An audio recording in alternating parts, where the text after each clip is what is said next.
Annabelle was born in the deep, glowing waters of the kingdom of Arianna, a world hidden beneath the sea, ruled by her mother, Queen Sicz.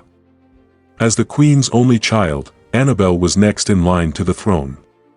She had long, silvery hair that shimmered like sunlight on water, and a calm spirit that made the sea itself listen. Everyone said she would be a great queen one day. But not everyone wished her well. Her mother's sister, Lady Mermaid, had always wanted the throne. She believed it should have been hers. So, when the queen fell ill, it wasn't nature, it was poison. Mermaid killed Queen Sicz and quickly announced herself as the new ruler. She sent her guards after Annabelle to wipe out the last true heir. The chief priestess, old and wise, was one of the few still loyal to the late queen. She smuggled Annabelle out of the palace the same night her mother died. In the cover of darkness, she brought her to the edge of the kingdom, close to the surface of the human world. "You must go to land," the priestess said, her voice firm but kind. She handed Annabelle a small flask. "Drink this. It will give you legs. It's only temporary. I will come for you when the time is right, when your aunt is defeated, and your kingdom is safe again." Annabelle hesitated. She looked down at her shimmering tail, at the world she was leaving behind. "There's no other way," the priestess said. "If you stay, you die. If you go, you survive." Annabelle drank the potion. Pain shot through her like fire. Her tail twisted, shimmered, then split into two pale legs. Her gills closed. She gasped for air and fell unconscious. At sunrise, a fisherman found her lying by the riverbank, wearing nothing but seaweed and confusion. When she woke, he asked who she was and where she came from. Annabelle looked at him, dazed. I don't know," she said. "I can't remember anything." She was lying, but it was safer that way. The fisherman, a kind man with soft eyes, brought her home. His wife gave her a dress. His daughter shared her room. And just like that, the mermaid princess disappeared into the human world. Life on land was nothing like the ocean. The air was dry. The ground didn't move. And the silence at night, it was the first thing Annabelle noticed. No songs from the whales. No shimmer of passing fish. Just the occasional bark of a dog or the wind brushing through leaves. The fisherman's family lived in a quiet coastal village. They were simple people, poor, but kind. His name was Baba Teo. His wife, Mama Sua, was quiet but observant. Their daughter, Little Beezy, stared at Annabelle like she was magic. They didn't ask too many questions. When Annabelle said she couldn't remember where she came from, Baba Teo simply nodded. "Sometimes the sea takes things," he said. "Maybe it took your memory too." They gave her a name, Mira, and treated her like family. Mama Sua taught her how to clean fish and boil yam. Baba Teo showed her how to mend nets. Annabelle tried her best to act like she belonged. She walked carefully. She didn't speak much. But every night, she stood by the river, staring at the water as if it would speak back. Years passed. Her legs grew strong. Her fear faded. But she never stopped wondering, when would the priestess return? She never told anyone who she really was. She never mentioned the Ocean Kingdom or the mother she lost. It was safer to live as Mira, the girl with no past. But deep down, she still dreamed of coral palaces and golden crowns, of swimming freely and hearing her name whispered by the waves. By the time she turned 23, Mira was no longer the quiet girl by the river. She had become something else entirely. A bold woman with a vision. She loved colors, fabric, and movement, things that reminded her of the sea. So she began to sew. Her designs were different. Flowing, strange, beautiful. They caught attention. And in just 3 years, she became one of the most sought-after fashion designers in the city. Her work was in magazines. Her name, Mira Designs, was on the lips of the rich and powerful. But even with fame, her nights remained restless. Because no matter how bright the lights of the city were, they could never drown out the call of the sea. He walked into her life wearing a navy blue suit and an amazing scent that lingers long after he was gone. His name was Damien Cole, young, powerful, and rich in a quiet way. He wasn't loud like the others. He didn't need to be. One look from him and people stepped aside. He entered Myra's studio to place an order for his sister's wedding. Mira expected the usual: pick a dress, show off some money, leave. But Damien stayed. He asked questions. He studied her sketches. He listened. "You design like someone who's seen things most people haven't," he said. Mira blinked. No one had ever said that before. From that day, he kept coming back. Sometimes with a commission. Sometimes just with coffee. Sometimes, nothing but silence and the soft look in his eyes. He liked how calm she was. She liked how gentle he became around her. It was unspoken at first. A slow dance neither of them led. He took her to dinners she didn't ask for, introduced her to people she never imagined meeting. But when she laughed, it was real. When she looked at him, her guard dropped just enough. And when he finally said, "I think I'm falling for you," she didn't know what to say. She wasn't Mira. She was Annabelle. A mermaid. A princess. A girl whose time on land was borrowed. And yet, her heart didn't care about that. She cared for him too.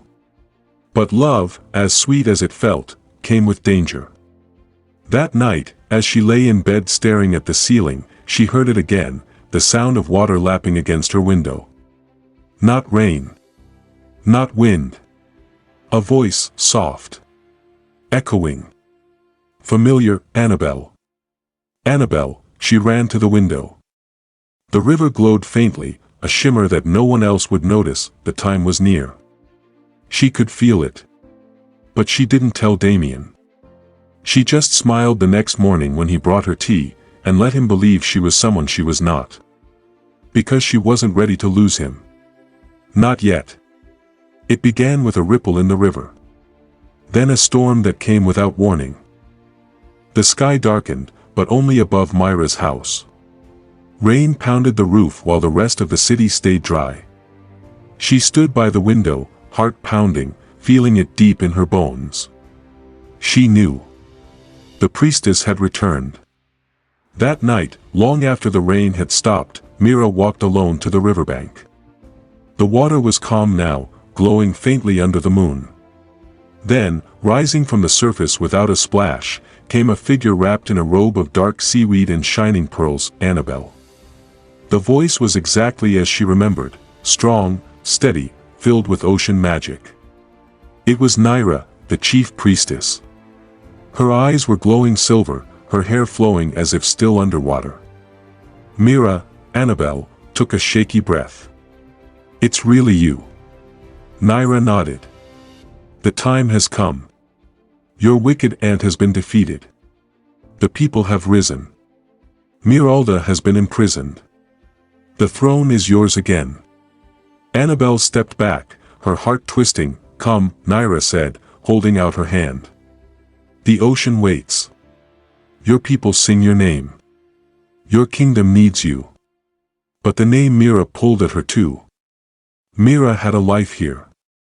A home. A name she earned. And then there was Damien, his steady presence, his unwavering love. I don't know if I can," Annabelle whispered. "There's someone. He doesn't know what I am." Nyra's face softened. "You were never meant to stay. The potion was temporary. You must return before your time runs out." Annabelle looked down at her feet, feet that once were a shimmering tail. They already felt different tonight. Heavier. Slower. Like the sea was calling them back. "I need more time," she said. "There is no more," Nyra replied. "By the next full moon, if you have not returned to the water, you will lose both worlds." Annabelle stared at the moon, cold and bright above her. Her life had been borrowed. Her heart had found love. And now, the price was due. Nyra vanished into the river without another word. Annabelle stood alone, torn between two lives. One heart. Two worlds. And a choice she wasn't ready to make. The next morning, everything felt heavier, her body, her steps, even her silence. Mira went through her day like a woman underwater. Her staff noticed it. Damien noticed it most. He found her on the balcony that evening, arms crossed, staring into the distance like she could see something no one else could. "You've been somewhere else lately," he said gently. "I've just been tired," she replied, managing a faint smile. "A lot on my mind." He stepped closer. "Tell me, Mira. Whatever it is, I want to help." She almost said it. The truth burned at the back of her throat. "I'm not who you think I am. I was never meant to stay." But how could she explain a kingdom under the sea, a dead queen, a stolen throne? He wouldn't believe her. He'd think she was mad. So she said nothing. Instead, she reached for his hand, held it tightly, and leaned her head against his shoulder. He didn't press her further. He just stood there with her, giving comfort she had no words to ask for. But time was slipping through her fingers. That night, she took off her shoes and stood in the bathtub. Just to feel the water. It was warm. Familiar. As it touched her legs, her skin tingled, like something old inside her was waking up. The priestess's warning echoed in her mind, "By the next full moon, you will lose both worlds." She looked down at her feet again. Her toes shimmered faintly. A small patch of skin on her ankle had begun to change, scales, soft and silver. The magic was calling her home, yet her heart stayed tangled in everything she had built, her career, her name, her love. She remembered the way Damien looked at her. The way he waited for her to speak, as though her silence still mattered more than anyone else's words. Annabelle, no, Mira, sank to the bathroom floor, water pooling around her. How could she choose between love and destiny, between a crown and a beautiful life, between the sea and the man who made her want to stay? The clock ticked on. The moon watched from above. And the decision she feared most was now racing toward her like a tide. Mira had always loved the river. Not just because it reminded her of where she came from, but because it listened. It didn't rush her. It didn't ask her to explain the ache sitting in her chest. It just moved, gently, as if to say, "I understand." So on the night of the full moon, she went there. Alone. Wearing a long, pale blue dress that caught the light like water, her bare feet kissed the earth with every step. She didn't tell Damien. She couldn't. Because this wasn't a goodbye. Not yet. The sky above was clear, scattered with stars. The moon, round and bright, hung over the water like a mother watching her child, and then, she came. Nyra rose from the river again, her robes wet and gleaming, her presence ancient and soft. She didn't speak right away. She only looked at Mira, the way a priestess looks at a soul preparing to break. "You have to decide," she said at last. "Now." Mira swallowed hard. "My heart is torn in two." Nyra's gaze didn't waver. "That is the cost of walking between worlds." "I love him," Mira whispered, barely able to say it. "He changed everything. He made this life feel like more than just a hiding place." "And your people?" Nyra asked gently. "They wait.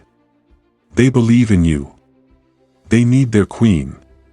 Mira turned to the water. It glowed with silver light, calling her home. She stepped forward. The river welcomed her like it remembered her. Then she paused. "Will I forget him?" she asked, voice trembling. "If I return?" Nyra didn't lie. "No. But he will fade. The longer you stay away, the harder it will be to return." Mira looked back at the trees, the sky, the path that led to the life she had built with her hands.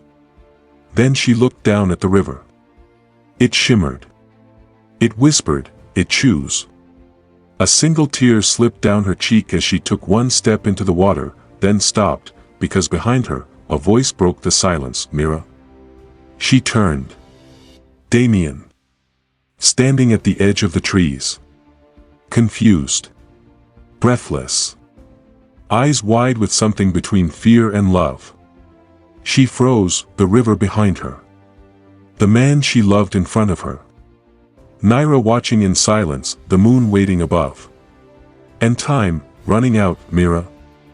Damien's voice cracked the air like a thread pulled too tight. He stood there, still wearing the shirt she'd ironed that morning, shoes damp from the wet grass, eyes locked on her like she might vanish if he blinked. Mira didn't speak. She couldn't. Because in that moment, both versions of her life collided, the girl who stitched fabric into dreams, and the princess with salt in her blood and a crown waiting beneath the sea. Damien took a step closer. "What's going on? Why are you here? Who is she?" His eyes flicked to Nyra, but it wasn't fear on his face, it was confusion. Worry. Love. The priestess said nothing. She simply faded back into the river, giving Mira the space she needed. Mira turned toward Damien slowly, water swirling around her ankles now. "You once told me," she said, voice soft, "that I design like someone who's seen things most people haven't." He nodded, cautious. "You were right." The moon lit up her skin, and for the first time, the shimmer returned, subtle but unmistakable. A faint gleam of silver traced her collarbone, like light caught in motion. Her secret was no longer hiding. "I'm not from here," she continued. "I was never meant to stay. I come from somewhere else. Somewhere beneath all of this.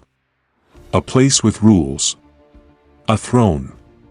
A war that I didn't ask for." Damien didn't speak. His jaw tightened, but his eyes never left hers. "I was smuggled to land as a child," she said. "Given legs. A false memory. And a second chance at life." A pause. Then, very softly, "But I found you here." Silence. He looked at the river. Then back at her. Then he walked forward, into the water, until they stood face to face. "You said this life was borrowed," he murmured. "But it feels real to me." "It is," she whispered. "But it's fading." And then, his hand found hers. Warm. Real. Present. "I don't care if you're a mermaid, Mira, or a queen under the sea," he said. "I love you. Stay." She felt the words slide into her like soft waves, simple, true, and heavy with hope. Behind her, the water shimmered. Before her, the man she loved waited. And above them, the moon watched with knowing eyes. Mira took one last breath. Then she stepped forward, to the sea, or to him. The decision was made. But we don't get to see it. The story waits.